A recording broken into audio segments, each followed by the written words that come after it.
So to the speakers, welcome, of course. You're all in front. I see that you're all very experienced speakers, that you will stick to the 15 minutes.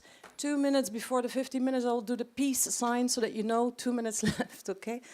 Because then we have still 2 or 3 questions for the public. I would like to ask the public, is it okay that we have questions after each PowerPoint presentation? Everybody agrees? Okay. If you have a question, please, you have to use the micro. Say your name and your organization. Okay? Thank you very much. We start with the first presentation. The floor is yours, Nadine Tolly from Université de Strasbourg. Yes, good morning, everybody. My name is Nadine Tolly, and I've been involved in the exploitation of Earth observation data and applicative developments associated for more than 25 years, especially in the CERTIT team. And I will present this presentation speaking from research to application, from data to information, from core to downstream service, and from what is going on in the CERTIT team, knowing that CERTIT has also been labeled as a Copernicus relay for the French Grand East region. In fact, this presentation has received the contribution of all the CERTIT team, and especially the rapid mapping CERTIT team. So what is CERTIT? CERTIT means Service Régional de Traitement d'Images et Télédétection. We have more than 30 years of valorization and technological transfer knowledge and activities in space technique, and especially in Earth observation application. We are a technological platform of the ICUBE laboratory of the University of Strasbourg since 2 years now, knowing that the University of Strasbourg is the first French university in size, and the ICUBE laboratory is the first laboratory of the University of Strasbourg in size also, and the ICUBE laboratory is specialized in engineering, information technology, and everything concerning digital image. CERTIT is specialized in application and developing application in different thematic domains: territorial management, urban planning, environment management and monitoring, natural resource, and especially now, disaster and risk management, and also activities related to security aspects. CERTIT is providing services, but also including specific R&D studies, is providing its expertise, is providing assistance, is providing geoinformation services, is producing geoinformation on demand, on subscription approach, and has also developed an operational service specialized in rapid mapping. 20 multidisciplinary team of people, 20 people in the team, and we are also benefiting from a specialized information technology equipment and everything issued from the special university environment concerning scientific and technical aspects. So Copernicus relay for the French Grand East region, what does it mean? It means that CERTIT is now an ambassador for Copernicus at a regional level, is in charge of promoting Copernicus, its program, the data, the services, in a general aspect, general knowledge of Copernicus, presenting the Sentinel data, especially, Sentinel data applications, presenting the Copernicus core services for atmosphere, marine, land monitoring, in order to better have a climate change approach and to cope with climate change. In Copernicus service, you have also a specialized service for emergency management, and also service concerning security aspect and European security aspect and border surveillance, for example. And we are also a support contact point for Copernicus-related information concerning data access or user uptake issues and development of application associated to Copernicus. So what is the rapid mapping service? This rapid mapping service has been developed 15 years ago. So we are a key precursor service in rapid mapping. And its objective is to rapidly deliver Earth observation-based information covering different types of catastrophic events. Can be fire events, forest fire events, can be flood events, can be seismic, earthquake events, can be storm, hurricane events, and so on, including also anthropic man-made events. It covers, from a geographical point of view, it has a worldwide coverage. This service is operational on a 24-hour, 7 days a week basis. And its objective is to deliver, and it has been certified ISO 9001 for this, is to deliver within 6 hours after satellite data reception, maps and geo information related to the disaster extent and the disaster impact on the landscape. Service users are civil protections authorities, actors, territorial administration, humanitarian aid organization, and any type of actors involved in the risk management and especially crisis management activities. So this service has more than 15 years experience. It has been activated more than 150 times, and it has delivered more than 1,500 products since its creation. And this service is regularly activated and is an operator in support to the International Charter, Space and Major Disaster, and especially now it's also an operator in the Copernicus Emergency Management Service, EMS. So what type of data do we use to provide rapid mapping information? Of course, we use all kinds of Earth observation data, optical data, radar data. Here an example of what can be seen on a flooded landscape with optical data, and compared to radar data, knowing that optical system can only deliver data during daytime and during good meteorological conditions, whereas radar data can be provided day and night and are not affected by cloud cover, which is especially interesting during flood and hydrological events. And those data are acquired at different types of spatial resolution, from high resolution, decametric spatial resolution, to very high spatial resolution, metric or submetric resolution. Typical examples of high resolution data, metric, are the Sentinel data, Sentinel-1, Sentinel-2 data, Sentinel-1 radar, Sentinel-2 optical. And typical examples of very high spatial resolution data, metric and submetric data, are the Pleiad data, which are provided at 50 centimeter resolution, and also the worldview data, for example, at 30 centimeter resolution.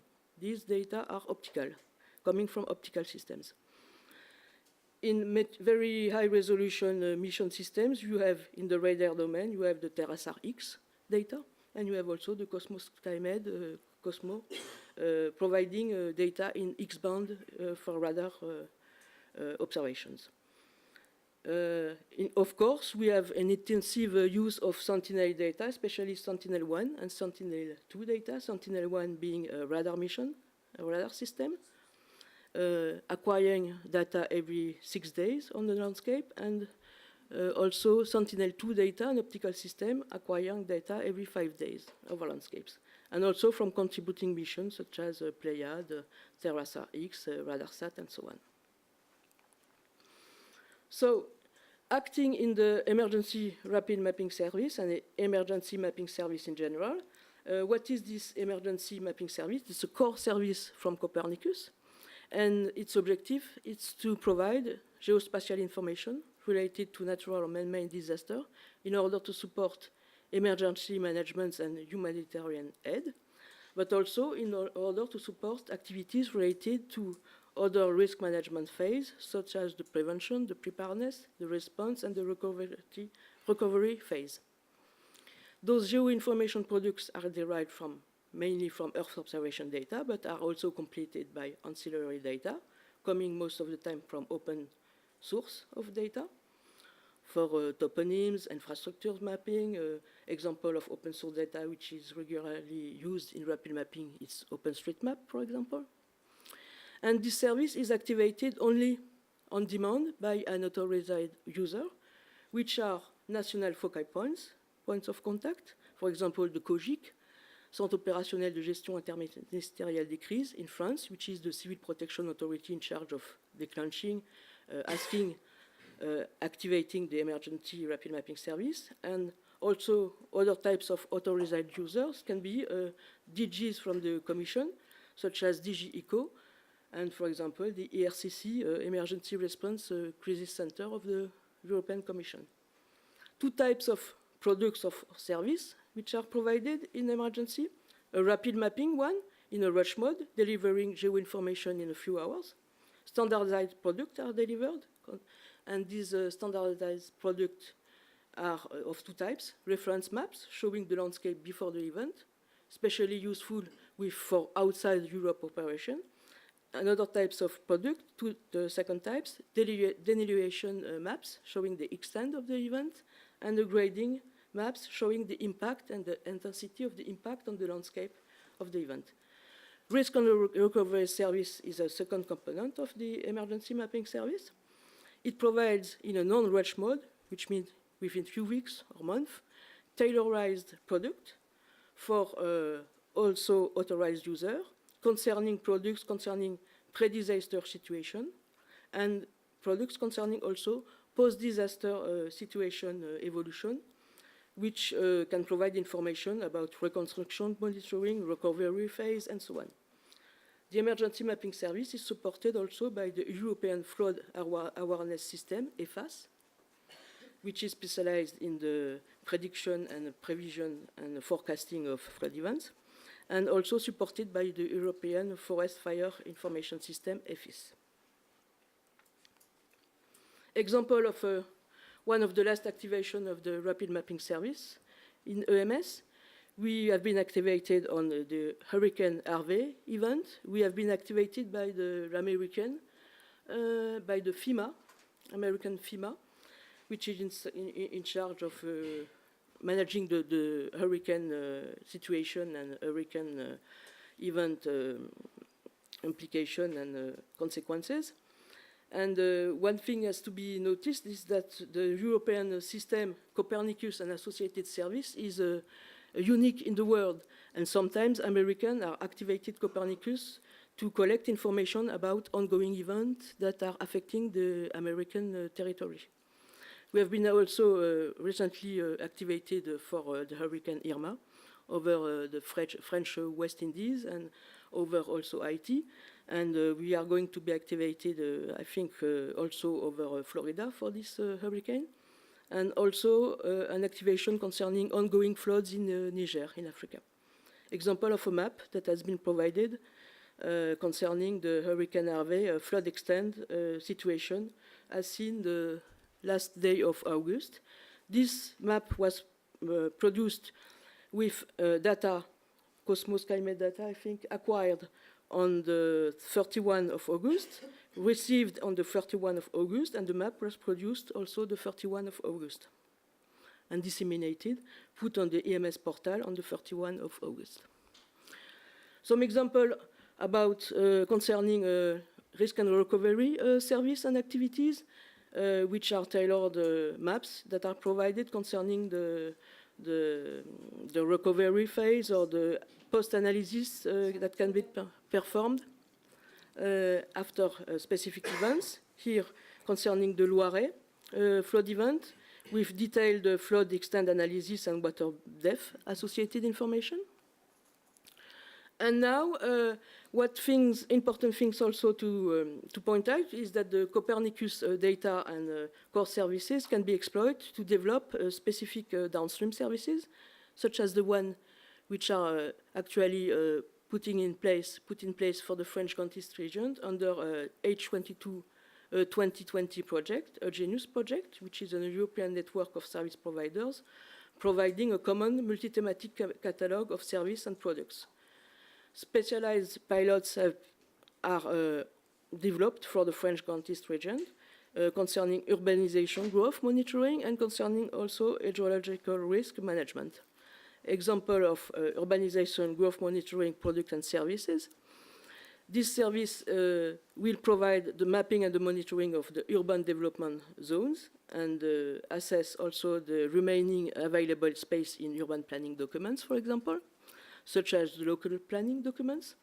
Service utility of an urban growth monitoring service and service utility is the measurement of continuous urban developments, the updating of urban plans, the landscape artificialization monitoring, and all this information can also be interesting for green infrastructure diagnostic and associated indicators to put in place. Actors in charge of these different thematic domains are concerned. Concerning hydrological flood events, mid-sized flood events are also interesting for specialized users. They can provide information concerning flood situation management, flood event memory and flood atlas information and compilation.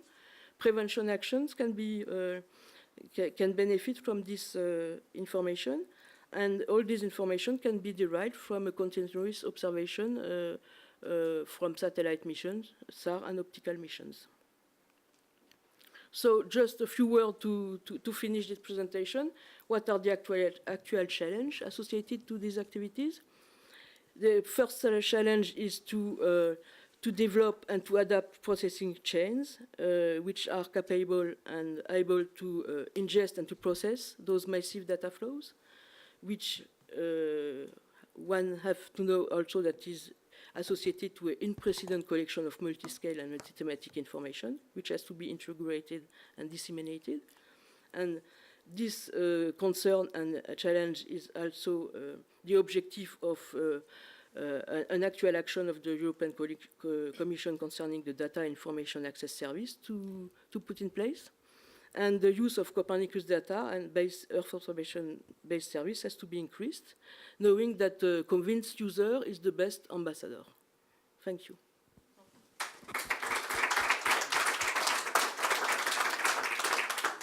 Thank you very much. Sorry for interrupting, sorry. But thank you very much for a very interesting presentation. Are there any questions on from the floor? I have a question. It's about, you were mentioning the use of OpenStreetMap, which is of course obvious outside Europe. What is your experience with using INSPIRE data themes for the mapping, for the rapid mapping in for Europe? When it's inside Europe, most of the time we try to use information coming from national geographic institutes, such as the EGN data, database, BD Topo, and also local landscape description coming from local information, such as, for example, maybe the Seagull portal, which is a portal provided some regional information on the over Alsace region and in a few times over the Grand East region. And so it depends what type of landscape it's concerned, what is the coverage of the activity. When it's inside Europe, we try to use national information coming from national agencies. And when it's outside Europe, we use most of the time OpenStreetMaps or open source data, knowing that OpenStreetMap is not always as complete as everybody says, because when nothing had happened in a country, there is nothing on OpenStreetMap. OpenStreetMap is most of the time rich and alimented when something has already happened in a country. Okay. But when nothing has never happened in a country, OpenStreetMap can be very poor on information. So we have to produce information on the fly using reference Earth observation and photo interpretation and semi-automatic techniques in order to derive the infrastructure mapping and linear information to derive the urban settlement and zones and so on, which are not available for outside Europe countries sometimes. Okay. Thank you very much. No more questions? One question? Yeah. Wait. Sorry. Okay. You use optical and you use radar data, and you have, if you have a flood area, do you use both data sets to say whether you get a right interpretation? Well, Optical data are the most interesting data to map flood events because with the multispectral capacities and information in the different radiometric bands and channels, especially in the infrared and near bands, near infrared and so on, you can have access to water surface and also to remaining salt trace in the landscape with optical data. And if you have the chance to acquire, to have an acquisition over a flooded landscape, it's best to use optical data. Knowing that under extreme hydrological events, most of the time the landscape is cloudy, we try to use radar data. But radar data is limited in its capacity in observing urban areas, because due to the characteristic of the radar signal and backscattering behavior and bounding effect within urban areas, because radar signal is sensible to the roughness of the surface. And in urban areas, you have high roughness surface, you have buildings and so on, especially in dense urban areas. So with radar data, you will never be able to map water surface in urban areas.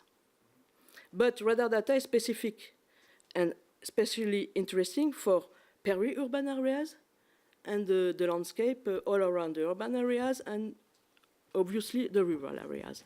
So a next step in the exploitation of radar data for mapping within urban areas what's going on, is to use really fine digital terrain model to extrapolate what can be observed around the urban surface or around the urban ilots or quarters or suburban areas, and to extrapolate the water surface in order to have an idea of what is going on inside the urban areas and urban quarters. Okay, thank you very much, Nadine, for your presentation and for the explanation. And then the next presentation is from Marie-Françoise Roidroy-Martinet from OGC Europe. Thank you very much. Yes. The presentation is open. It's open? Yeah, yeah. You just click on the PowerPoint. On the PowerPoint where? Down? Yeah. Yeah, okay. Okay, yeah, yeah. I can recognize it. Okay.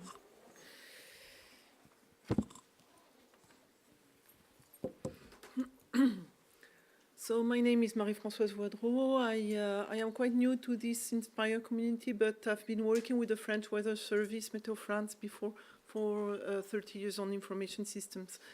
And I have joined the Open Geospatial Consortium recently, and the OGC is involved in this NextGEOSS project, which is managed by Nuno Catarino from Desmos Engineering in Portugal. So I will just make a global overview. It's just an introduction to NextGEOSS, but I will try to emphasize its contribution and value added to the Earth observation ecosystem and interoperability, as it is one of the focus of this workshop. So NextGEOSS is a H2020 project, so part of a program of research and development. And the aim is to build a European data hub for the GEOS information system. This data hub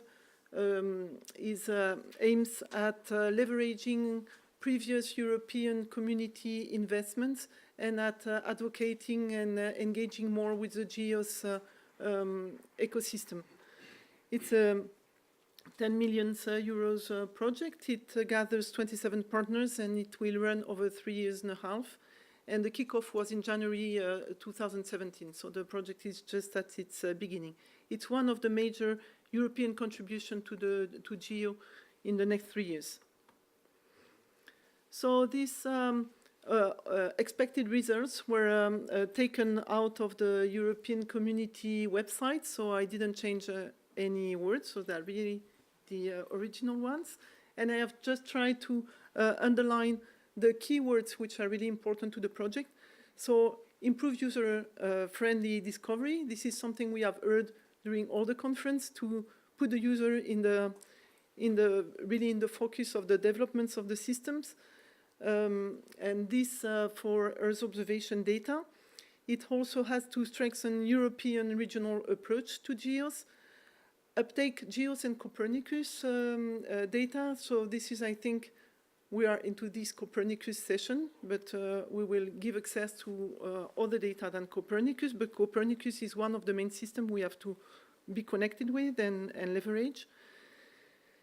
And then we will have to increase Earth observation-driven innovation and business opportunities for European SMEs and companies, wider commercial exploitation of Earth observation, and then address geosocietal challenges and contribute to achieving the Sustainable Development Goals and implementing adaptation and mitigation strategies to climate change.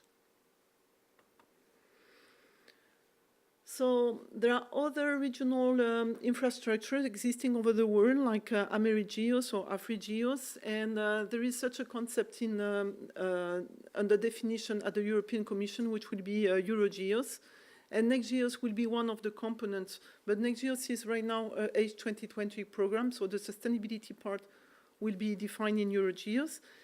And other main components, of course, are Copernicus DS, but NextGEOSS will also give access to other sources of European data. And it will also rely on the European Cloud Initiative platform. And something important, of course, we will rely on the GCI, the GEOS Common Infrastructure, which is already implemented as the other regional hubs.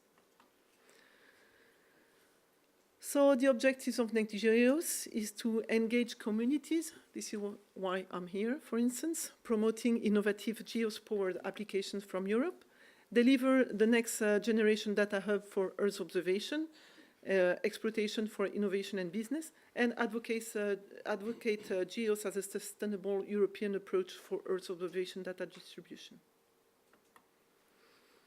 These are the partners from the project. I will not go into all of them. 27 is challenging because it's a lot of partners, but it's an amazingly complementary team, and each of them have contributed previously to European projects. So each of them bring an access to a lot of communities and a very rich background.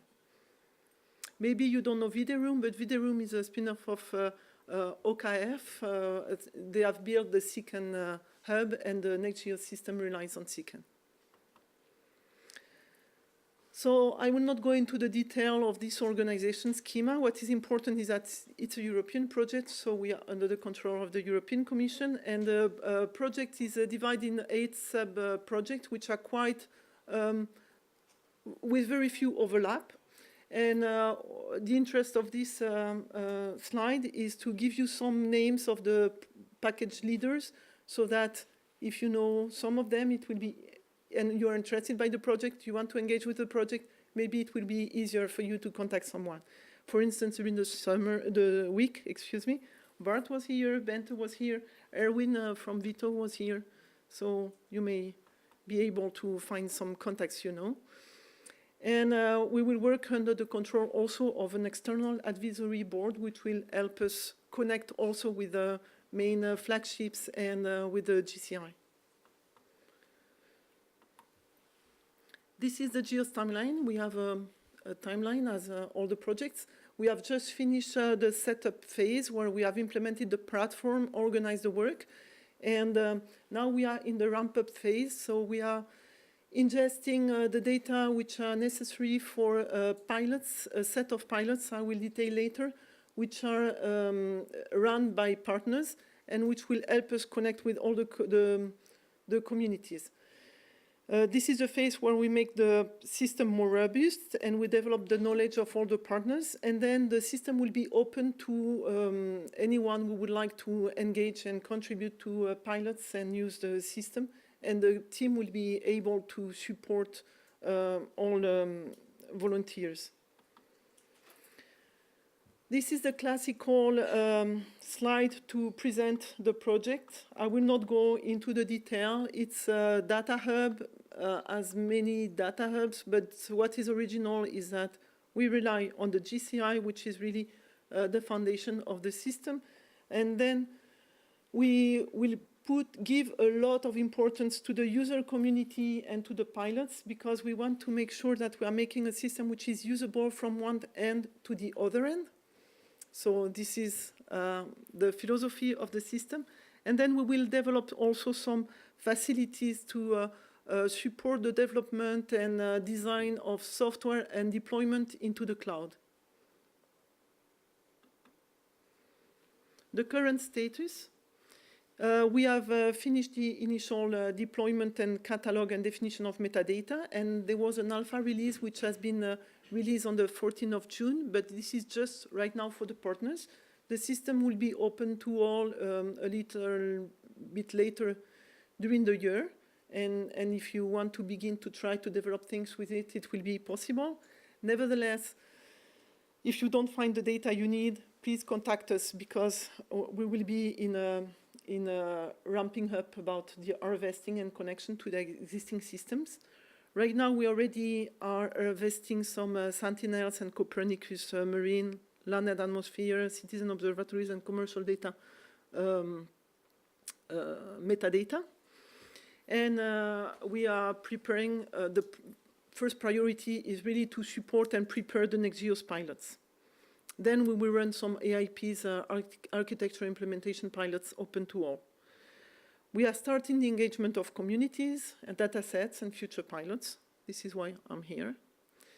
And the sandbox for the development environment is ready. There have been some training for the partners, and they are testing these facilities to be able to support other contributions later.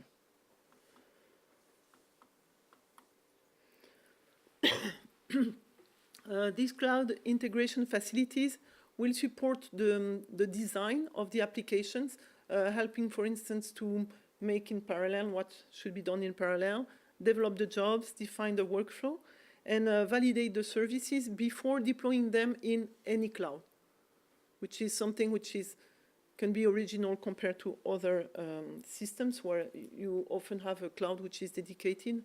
This could be support the deployment in any cloud. Other major values, I will not go into the details of all of them. I have just cited here some of those which I have heard during the conference here is citizen observatories. We will have some work running during the project to standardize and make data available and reusable. Very often, people collecting data from the citizens make a simple data format and metadata just for their use. And if you want to reuse the data for other purpose than the one which was thought at the first collection of data, it is not possible. And so this is why we will work on a standard to be able to do that. We will develop a user feedback system. Well, it has been designed already in previous European projects like GeoViqua, but we are going to implement it and make it to check the fit for the use of the data, because there are now a lot of data on the web. And as you go to, when you select your hotel, you go to see the user feedback to help you select your hotel. It can be useful also for data sets. And we will, of course, contribute to the capacity building of the global ecosystem. The pilots, I have said that the pilots are very important because we want the system to be usable from one end to the other end. So the only way to guarantee that is to check it by doing it ourselves first, and then doing it with more open people who are more naive on the system.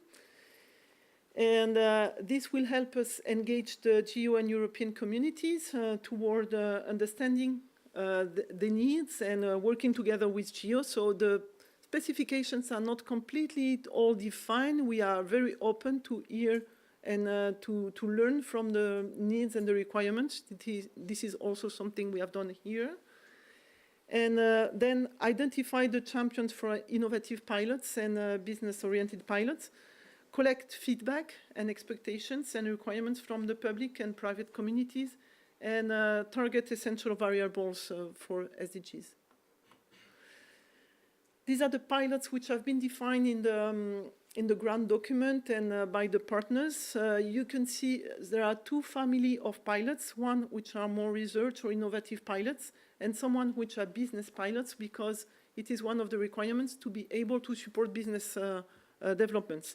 And what you can see, I will not detail all of them, but what you can see is that we are trying to address all the communities. So each pilot will bring a success stories for each community, and we have some partners which will be able to support the engagement of these communities for other pilots. And Vito, for instance, was here this week. But we have biodiversity and air pollution and so on. How can you get involved? We will organize one summit each year. The last one was in June in Helsinki, and the next one will be mid of 2018. We organize some trainings and events each year. There will be one training next week in Reading about user feedback, where we want to have feedback on the user feedback we plan to implement, and it will be applied to disaster and risk reduction situations. And then we will run several pilots where we plan to engage really concretely new partners, and then we will be present in most of the important events like here today, but also the geoplenary, the bids in November in Toulouse, and so on.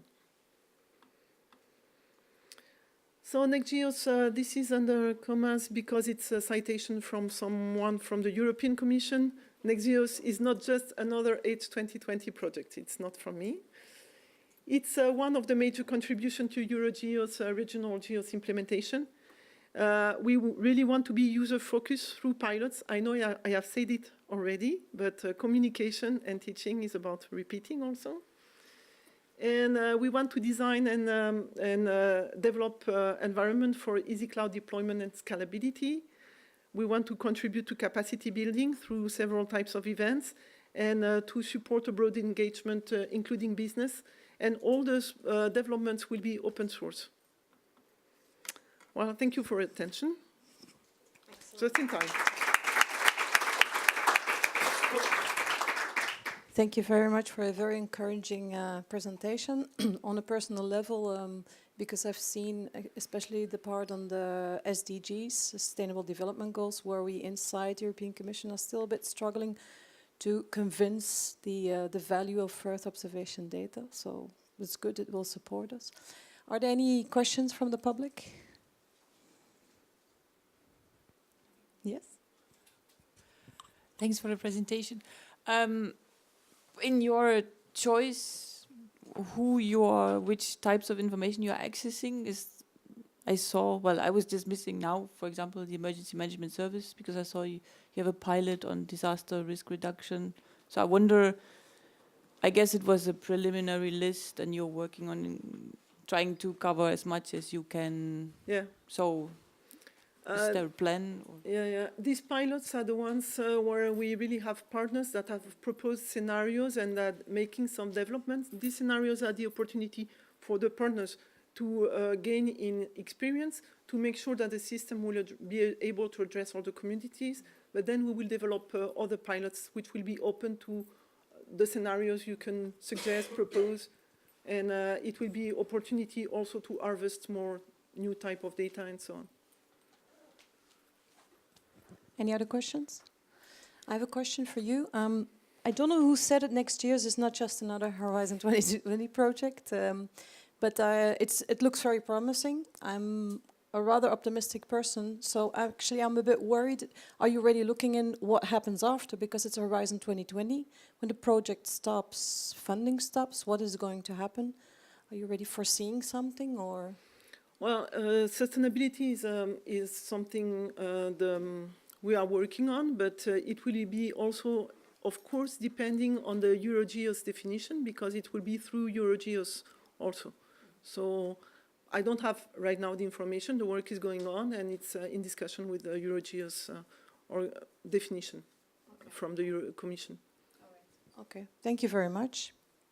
Okay, then I would like to call the next presenter, Simon Jirka from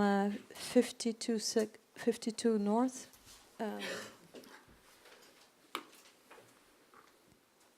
So it's 15 minutes, and I will tell you 2 minutes before. Okay, thank you. Okay, thank you very much for the introduction. My name is Simon Jirka. I'm from 52 North, and I would like to present some work we have been doing in the context of INSPIRE. And I would like to stimulate a bit the discussion regarding the uptake of some of the INSPIRE developments regarding the delivery of in-situ observation data within the context of Copernicus. So, the starting point of the activities we had here was that there are lots of different sources of in-situ Earth observation data.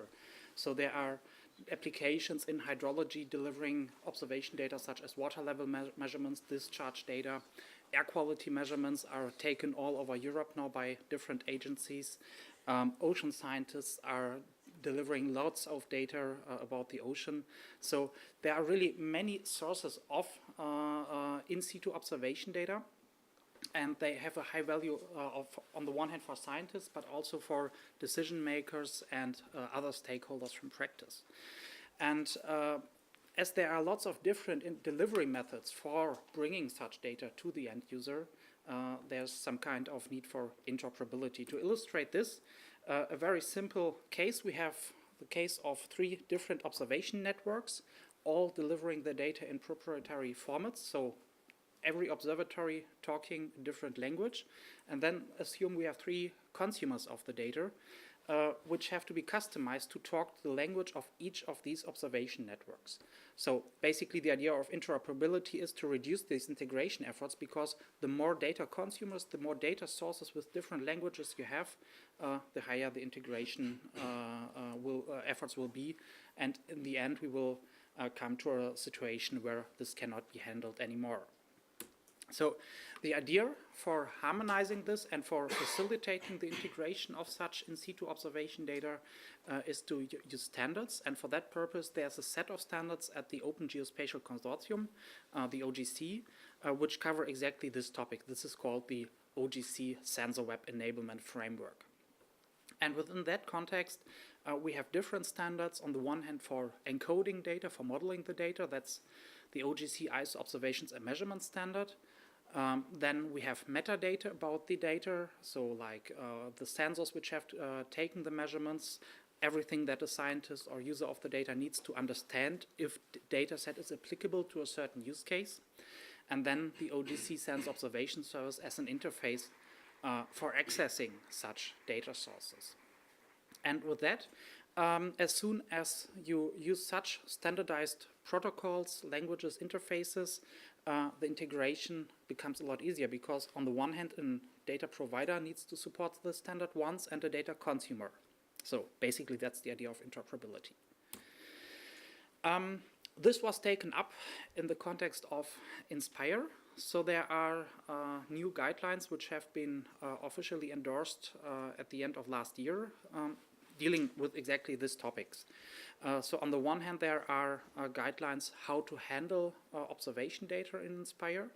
For that, there's a technical guidance document for the use of observations and measurements and sensor web enablement standards. If you like, there's the URL a bit further below on the slide. This defines how to generally apply such sensor web concepts in handling in-situ observation data. And the other one is, you have heard in the context of INSPIRE about different types of download services. You have seen web coverage service for coverage data, web feature service for the classical vector geospatial data, atom feeds, and now there's a further option, the INSPIRE downloads, to implement the INSPIRE download service through the OGC Sensor Observation Service specification. This has been published as well and endorsed as a technical guidance document. And this is the status quo we have now in INSPIRE, that there are now dedicated services for handling in-situ observation data. So to illustrate this context a bit more, I would like to take some application examples where this technology has already been applied. This ranges over different domains now, so I'm starting with hydrology. some work has been done, for example, in a European project called the GeoWow, where different data providers, in this case the GRDC, the Global Runoff Data Center, which is collecting discharge data for rivers across the globe, and the ECMWF, the European Center for Medium Range Weather Forecasts, have provided different types of data sources. So the GRDC for observed discharge data, the ECMWF for predictions of discharge data, and both have then used this technology, also endorsed now by INSPIRE, to share this observation. And in the end, we were able to quite easily build some applications where you were able then to compare the predicted data in one application easily with the observed data, so to validate also the models behind the prediction.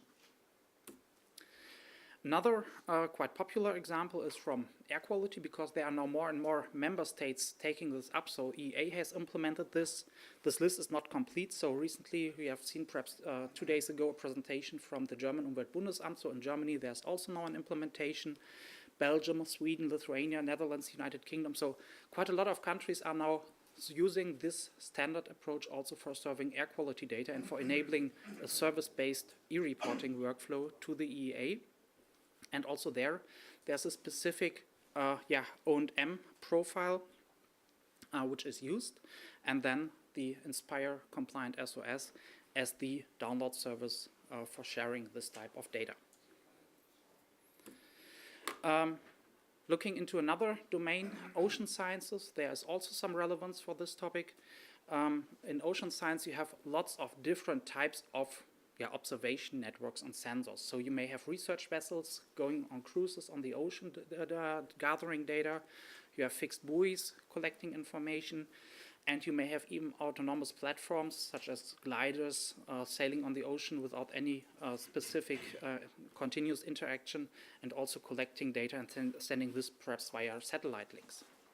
So also there you have a big community of data producers, data consumers, and also there has been activity to work on how to apply these sensor web standards and share these different types of data. So there are quite some big European projects now going on. I would like to mention Sea Data Cloud, which is addressing this topic to a certain extent.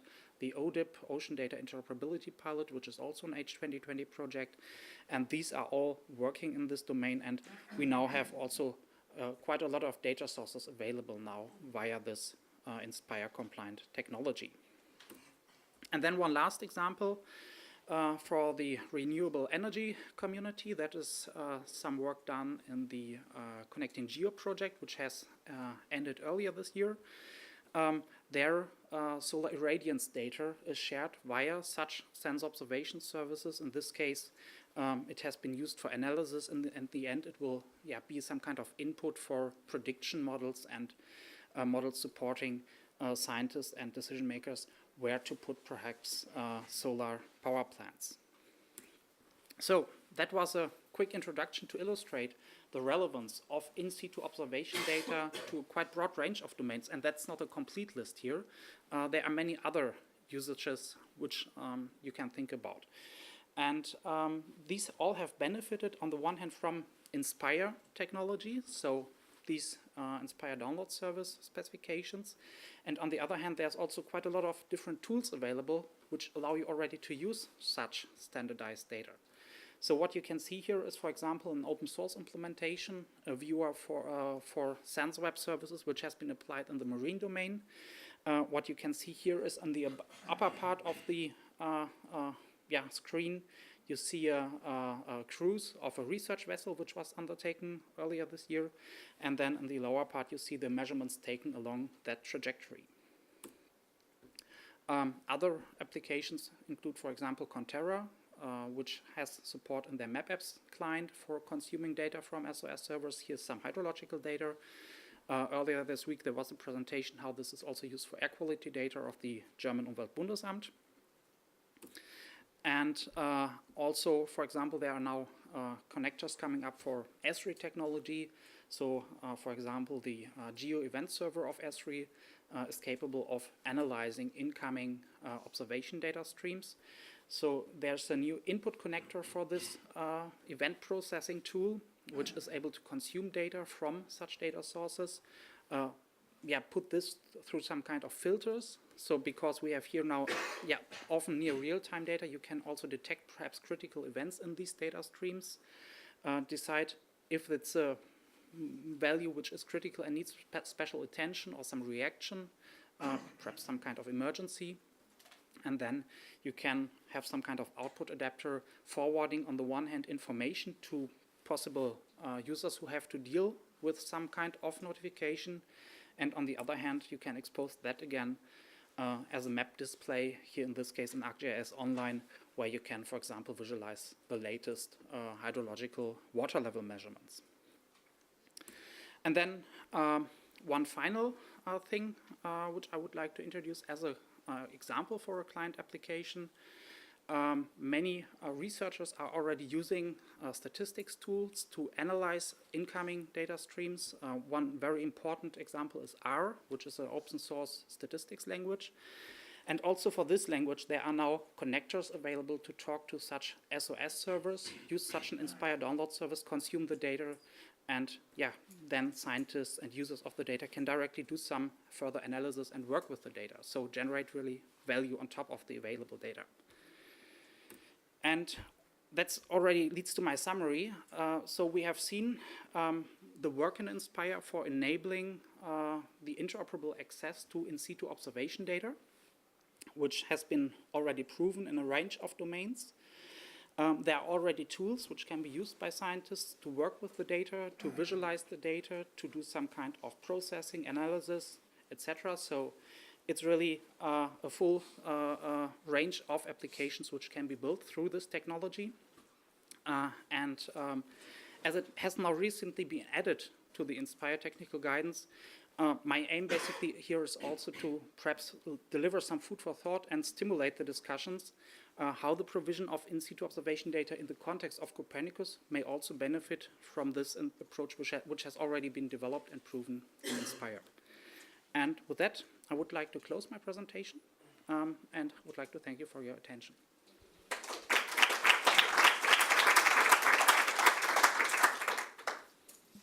Thank you very much. Very interesting. Do we have questions from the floor? Yes.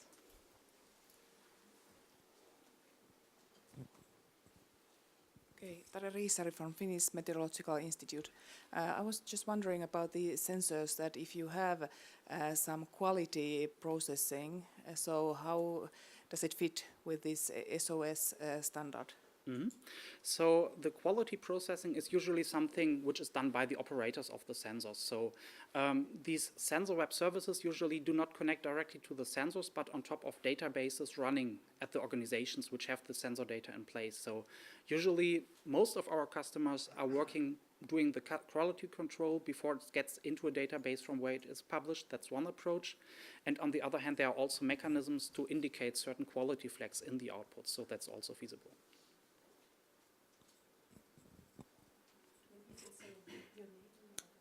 Okay. My name is Stefan Hofmann from the Federal Institute of Hydrology in Germany. So additionally, I'd like to ask, are you aware of the service level agreements met with the EEA in order to support harvesting such observation data? Is it availability, about availability, for example? Mm-hmm. So for this e-reporting, I'm not aware of a dedicated quality assurance regarding the availability of these servers. However, in fact, with these servers, if they are well maintained and online, which should be the case anyway, as you have always this obligation of reporting, you can even ensure a faster delivery because the EA can decide when to access the servers and download the data. So that's in place, and the alternative workflow would be that the member states regularly upload their data to a portal of the EEA, and that's also some kind of obligation that you have, and it's just the question, do you ensure that your service is running and harvestable by the EEA, or do you take always the time to upload the data? Thank you. Any other questions? We surely noted the possible practical importance for Copernicus. Okay, right. Okay. Thank you very much. Thank you. I would like to call the next presenter to the stage, Thore Fechner from Cantera.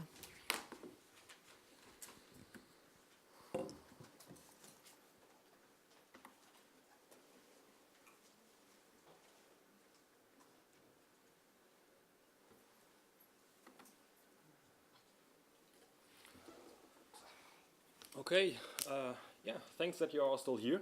It's nice on a Friday. I'm Tore Fechner from a company called Cantera, and I'm here on behalf of a couple of other persons, namely Albert Remke from 52 North, Anne de Waal from 52 North, and Christian Knot from the Institute for Geoinformatics at the University of Münster, Germany. And I report upon lessons learned in processing, combining, and disseminating In-Situ and Copernicus Earth observation data in a spatial data infrastructure. So I'm reporting about a student project, and it will be a lighthearted talk, so I hope you'll enjoy it a bit from the practical point of view. So we started out with a question. What are the challenges in the integration and processing of Earth observation data from the Copernicus program in a spatial data infrastructure in combination with In-Situ data? So it is perhaps not a very, well, novel question, but still one which might concern you all, because everybody somehow needs to integrate Copernicus data and In-Situ data in a spatial data infrastructure. And what was our approach of answering this question? Well, as I've already told, we worked with students to tackle that question. So our approach was to explore this challenge, or the challenges, which might arise with senior master students from two programs, namely the Geoinformatics program and the Geospatial Technologies program from the University of Münster in Germany, from the Institute for Geoinformatics. If you work with students, you always have to have educational goals, right? So they need to learn something. Not only you need to learn something, but the students should also learn something in the process. And for this particular project, the educational goals were the following. The students should obtain a comprehensive understanding of the Copernicus Earth observation infrastructure, because they would deal with Copernicus data. They should improve their understanding of the technology stack for building such an infrastructure, e.g. in the cloud, for image analysis and geoprocessing, for web services and web applications. And most importantly, they should also gain additional experiences in the software engineering department, in agile development, in self-organization and communication and collaboration, because they would organize themselves. So then we set up this study project, and the study project, at least at the University of Münster, is a work which runs over the course of a semester, where you have certain mentors which can help you with certain questions, and this is why we were 4 persons. And then the students are tasked with a challenge. And the challenge, which we formulated, was develop a flood relief management application based upon the Copernicus EO Earth observation infrastructure. And subtasks of this challenge were providing subsets of Sentinel-1 data, radar data, in the cloud, which were pre-processed, provide image layers with detected water bodies, provide a web application which is enriched with In-Situ data, and to limit the scope a bit, only cover the federal state of North Rhine-Westphalia, where the university is at. And so this was our challenge for 15 master students, senior master students, I should say. And then the students went ahead and defined their own requirements, because they had this challenge, and then they said, well, we now have to have something to work against. We have to have requirements. And they defined this themselves. So they said, we need to have an automatic dynamic mirroring of Sentinel-1 data into a data hub in the cloud, and they would like to start from January the 1st in 2016. So they would go quite a bit back, and they would only cover the region of NRW. Then they would establish an automatic processing of the satellite imagery for water body detection. Then they would automatically integrate In-Situ data, namely water levels from gorging stations, and weather data to cover the gaps between the different steps in time when Copernicus data is available. They would try to develop a real-time visualization of the gorging stations and the precipitation and weather data. And they would allow a user of the application to navigate through the information products through time and space. So this is the requirements the students set up for themselves after having achieved the challenge we put up for them. And if we talk about Copernicus data, we always talk about ingesting, processing, storing, distributing, and exploring, and building web applications. And as we had 15 students, we split them up in 3 teams, depending on those pillars, basically. The first team would establish the infrastructure in the cloud and look at the ingestion of the Copernicus data and the in-situ data. The second team would look at processing, pre-processing, and detecting water bodies, so REST analyzers, basically. And the third team would look at services and the web application. So we would cover the entire stack of the Copernicus infrastructure, basically there, which you also have to have in an SDI. Which kind of infrastructure did we use? And what data, actually? So infrastructure-wise, we received a grant from Amazon Web Services. So we could establish the entire infrastructure in the Amazon cloud. We used the ESRI technology stack for software. And for data, we used Sentinel-1 data, as it is weather independent. And we wanted to limit it to one specific type of data for the students. And the students chose that they would receive data for the gorging stations, so the water levels of the rivers, from Pegel Online, which is a provider for this kind of information in Germany, which uses the sensor observation service you just heard about. And they would receive weather data from Open Weather Map. So this is data and infrastructure, basically, for the application. This is the only technical slide in here, so bear with me. The logical flow of the data is the students would grab the Sentinel data from the data source, so from CoTE, which is the German dissemination hub, or from the Open Access Hub, ingest it, store the raw image, pre-process the raw image, store the pre-processed raw image again, do some post-processing, water detection, then create an image service, store the image service, and then finally publish it, and the same for the in-situ data. So they would ingest the in-situ data, store it locally, and then provide a service on top of that as well. So everything in an SDI, basically. This is the video. I was promised that it would work. We'll see. The technical guys told me that yesterday. It would show, if it works, the application. If not, I'm going to talk you through it. If it doesn't, which it, I'm not quite sure, you can have a chat with me afterwards and have a look at the video. So in the end, what you see here is a map view of the developed web application, which displays all the gorging stations as green, yellow, and red markers with the different levels. You could click, do a feature info on the gorging stations, and receive additional data of the water levels through time. You have down below a time slider, which you could step through the days in the application, so in a daily interval, to go back in time and to look at the forecast from the weather agency, and the map would update accordingly. You have different layers where you could include the weather forecasts and the detected water bodies, which would also change over time. And if you want to see it live or in the video, please come find me afterwards. Apparently, the promise that was made didn't work out. Anyway. Yeah. Yeah, but it doesn't update. That was the same problem yesterday. It actually runs, but it doesn't refresh the image. I'm sorry. We can see it afterwards. For the pre-processing and the water detection of the images, so the student looked at the vertical and horizontal polarizations which were available, combined them, and did thresholding and isoclustering. And you see that this could be improved, but still for student work, it's quite remarkable that they were able to do it on a regular basis for the region of Northern Westphalia and to look at 2 polarizations actually. So water detection works out. It's not perfect, but for our educational goal to have used that, that's totally fine. So what are the challenges which we were interested in if we work with Copernicus data? So for the Copernicus data, orbit files are not always present, but they are findable. But it's kind of a challenge to do it in an automatic way. So you have to write scripts who go out and look at the orbit files and basically do a Google search with the script to find the respective orbit file because they are not always present for all data. The data is repackaged and organized differently throughout the lifespan, which is currently available. So it's, if you're looking at 2016 at the beginning and now, the structure is a bit different. The XML files are a bit different. And this is stuff you only recognize if you consume a large history of data.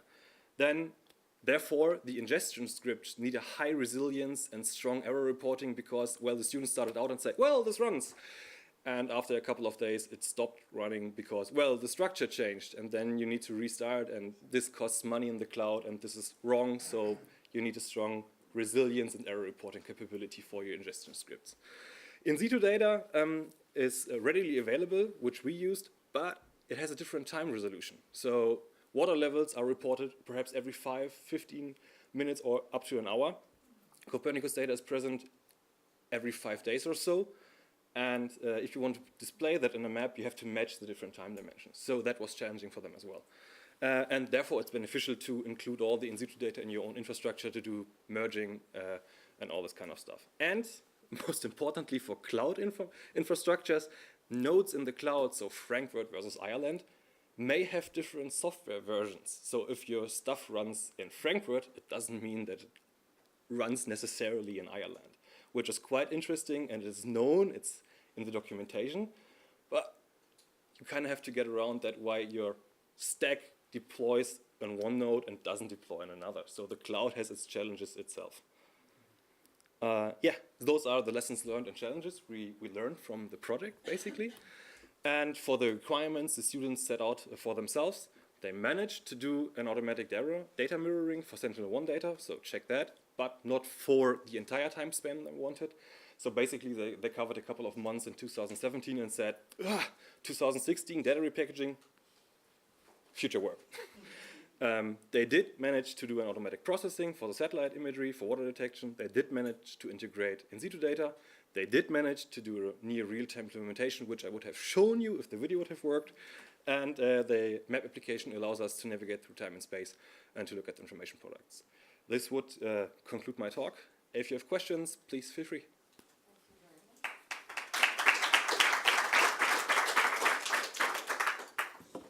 Excellent, very interesting as a user experience. Thank you very much.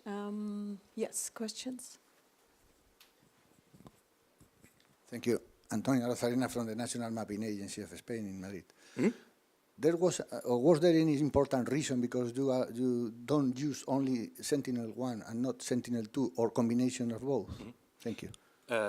We would have liked that, but as it is a scoping issue for students, we had to challenge them with one specific task, and learning about how to use Earth observation data in itself is quite a challenge, and doing that for optical data and radar-based data was too much for the scope of this particular course, but it surely is an advanced topic which you could do in another study project.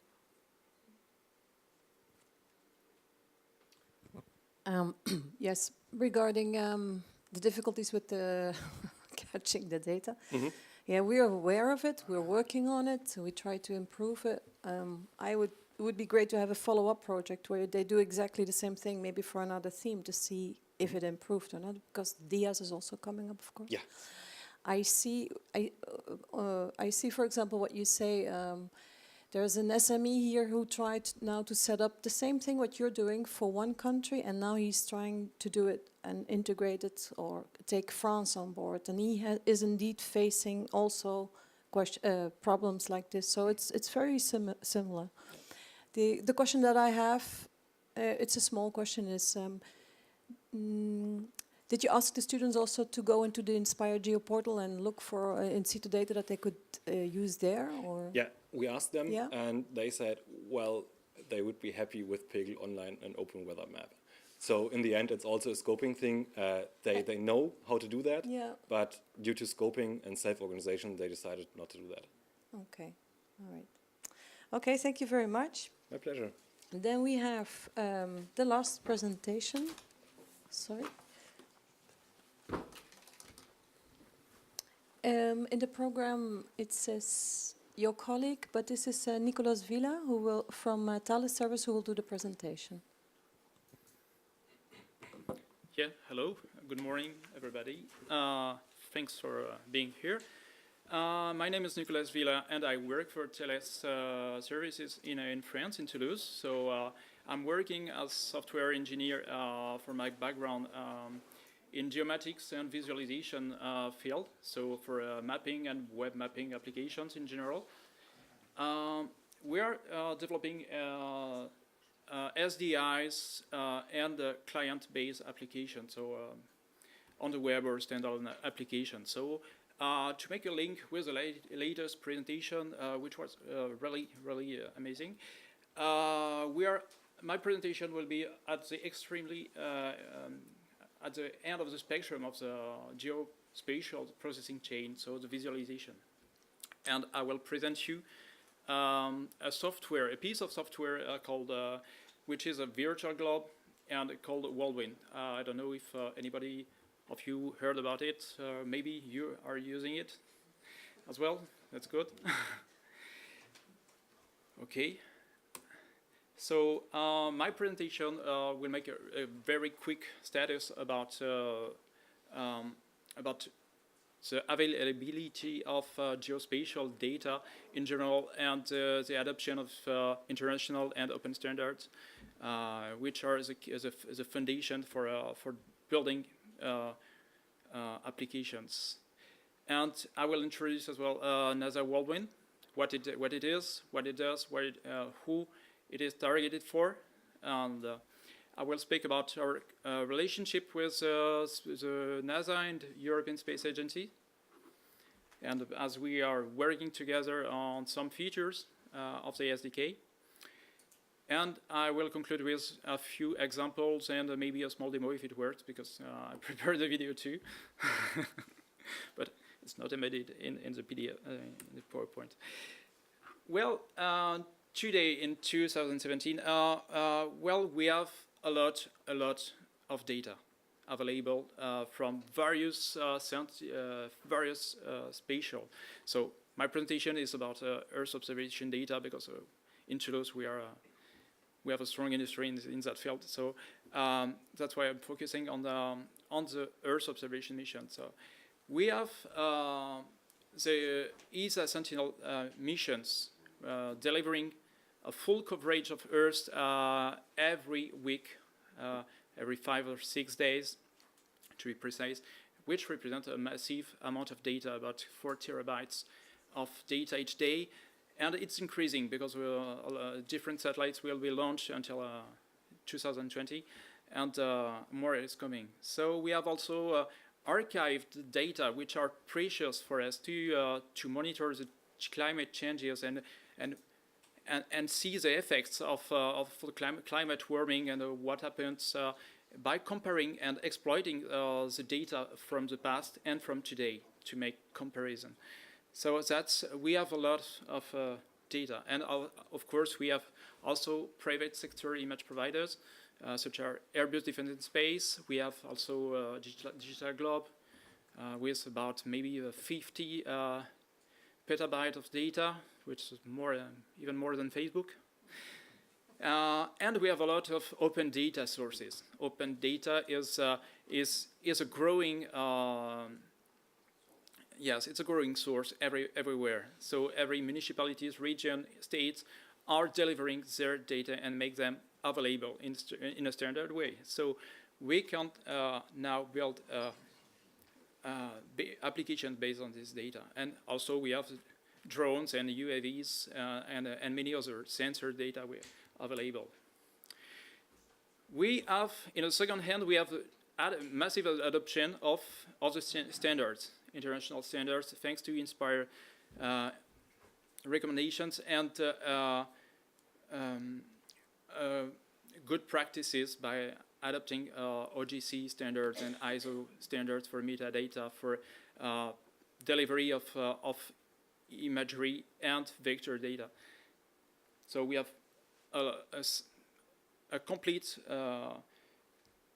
list of standards for addressing every kind of geodata. So now I'm gonna present you NASA Whirlwind for people who don't know it. It's a 3D globe, so it's a representation of Earth. That's what it is. It provides the technical representation of the world, so we don't have to it takes over the hard part of the job, meaning the 3D computation, the texturing, 3D tessellation, and so on, so that it's targeted to the end user. You want to build a map, a 3D map, so you just have to worry about the data you have, how you want to visualize it in a standard way. So it focused on simplicity, because Worldwind has, of course, several competitors, and I won't mention them or compare them here. That's not the aim of my presentation. And I want to insist about simplicity and extensibility. That's why we chose NASA Worldwind as our main visualization platform for our customers and stakeholders. And of course, it is baked and maintained by several space agencies. So you can rely and trust that the software will be here tomorrow and will be maintained, so you can use it in the upcoming years. So I mentioned several SDKs because Worldwind is not an application, it's a component. It's not like Google Earth. You need to have some skills in programming. It's not rocket science, for instance, but you need some skills to create a map and to integrate the globe into your application. The first release was a Java version back in the late 2006, which is still maintained and available, which is really interesting for standalone applications. So we have also the Android version, which has been almost rebooted in 2006, last year, and which is really efficient. And we have also Web Worldwind, which is the globe we are interested in today, based on only web technologies. So it doesn't require any plugins, so it works out of the box. And since 2 or 3 years, it works almost everywhere, even on mobile devices. Apple has removed the lock on WebGL on iOS 6, if I remember. And since then, we can use it even on mobile devices. It's a good solution for portability. So Thales joined the effort last year because we needed some features which wasn't existing in the SDK. So we decided to implement them, but with coordination with NASA and ESA teams, and joined the development team, which could be quite challenging, but very interesting. And also to share and to release the work and the features that have been developed to the SDK. So the globe is supporting several standards. Majority of OGC standards are supported. So Thales has developed some features last year. In particular, child image layers. So because and that's also a feature that was needed for NASA needs and ESA needs. So that was a win-win objective. And there are some features developed by ESA, such as KML Collada. You can load 3D models. You can also display GeoJSON, GeoTIFF, and many features that I won't mention there, such as atmosphere, sunlight, stars, and some eye candy features that could be interesting for the end user to make it like using it. A few words about our collaboration. So there are 3 teams across the several time zones. The main team is from NASA. We have several developers on the West Coast. We have maybe 5 developers at ESA from 4 different countries, and we are 3 developers at Thales. So it can be how do we work together? So it's a bit complicated because of our different time zones. Some of us are in Central Europe, some of them are on the West Coast of the US, but we managed to work and using daily, weekly meetings on every Tuesday, and we fix the objective for next week. And we are relying on GitHub to push the code, because the NASA is maintaining the main repository, and so we have cloned our repository. So the process is to submit pull requests and to have a discussion about the code. What's good, what's wrong, what needs to be modified. So it's open source. So here are the URL for people who may be interested in the software. You can get the code and modify it, and it is example driven. So the documentation is really straightforward. You have one example for each feature. So if you want to implement a WMTS layer, you can take the example about it. So every feature is documented using one single example. Now a few examples using Copernicus and with Sentinel-2 images, except the first picture on the upper left corner, which is coming from no, the first one is from Sentinel-2, and the others are coming from Sentinel EMETSAT data using web services. That's just an illustration of what you can do with a globe. So you can have really nice looking rather than in flat image. Image is a flat maps, and sometimes it's help in understanding the context of the data.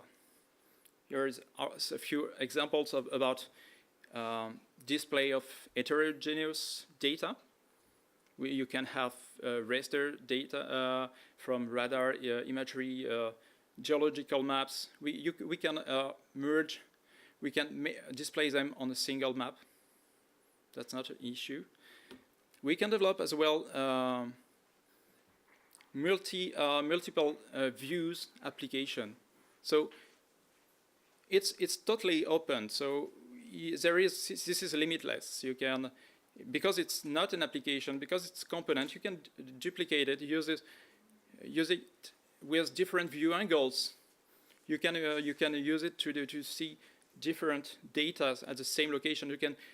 You can sync the different views together. So when you zoom in or you pan the map, all the views will refresh together.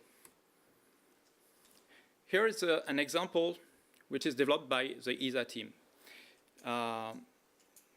It's an application for the user to see and to discover where are the constellation of Sentinel satellites.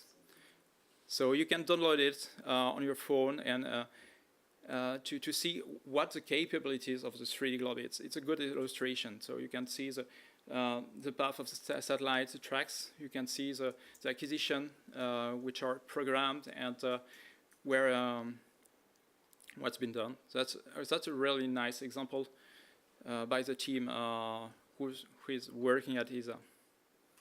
I don't know if 2 minutes. I will just show the start of the video, if it works. What's this? VLC, maybe.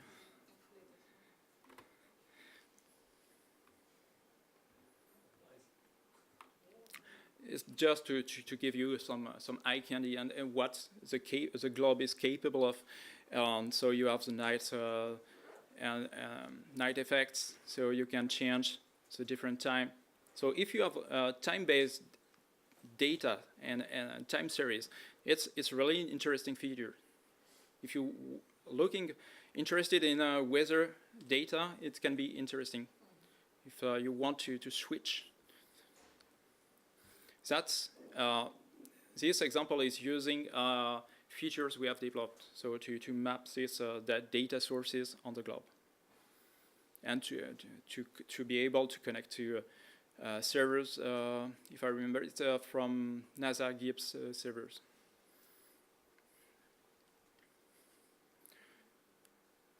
And data is retrieved using a WMTS protocol, so you can see a geological map of the Alaska being downloaded. It's really nice to use. So I will stop it here. And I will conclude about what are the perspectives for this visualization. So I've heard in many presentations that we need, it has been said earlier that we need to make applications more user-friendly, and maybe using 3D globes could help in a certain manner. I'm not saying that it's the growl, but we should. In some cases, it can be really interesting for displaying some data. If you're taking, if you need to have the 3D representation of the mountains, the environment, it could be interesting, and it opens new possibilities for various applications such as smart cities, climate change monitoring, with time-based visualization of data. And thanks to this positive experience we had with the different teams, we'll keep on the efforts, and we'll work on new features which will be delivered on the Worldwind SDK. Thank you. Okay, thank you very much. Thank you very much for the presentation. This ESA Sentinel app is indeed very, very exciting. I mean, for us actually, because we have 5 Sentinels launched now, and you get a push message each time one of the Sentinels passes by. It's kind of reassuring. Sentinel 1 is passing by, Sentinel 2. Okay, any questions from the public? Yes?